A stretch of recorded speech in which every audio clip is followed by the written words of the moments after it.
It was called the War to End All Wars. Between 1914 and its end in 1918, more than 65 million troops from some 32 nations would clash across Europe in the bloodiest conflict man had ever seen.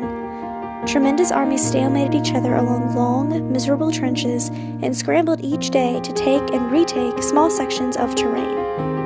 The United States didn't enter the war until 1917, when nearly 5 million doughboys began making their way to battlefronts across Europe.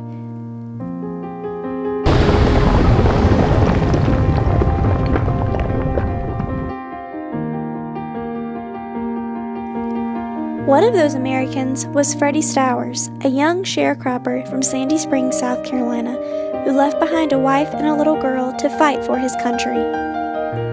Stowers was the leader of a group of men that overtook Hill 188 in France. Although he was shot and mortally injured, Stowers encouraged his men to continue fighting until his death.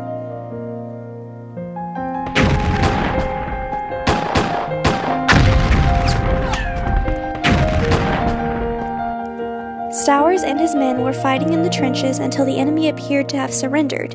When Stowers and his men exited the trench and walked out into the open, the enemy jumped back in their trench and began firing without mercy. After destroying a machine gun that killed half their men, Stowers continued to show incredible courage and bravery. He continued encouraging his men to fight and take out the second enemy trench, but was fatally wounded by a machine gun. Stowers, now mortally injured, lay on the ground continuing to show unbelievable heroism.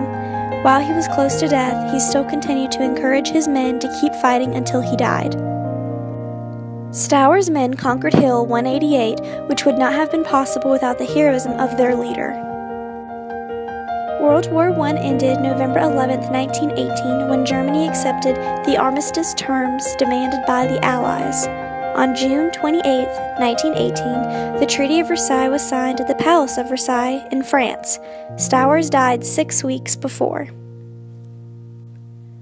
Although the war had ended, Freddie Stowers' legacy did not. He is South Carolina's first African American Medal of Honor recipient by President George H.W. Bush in 1991.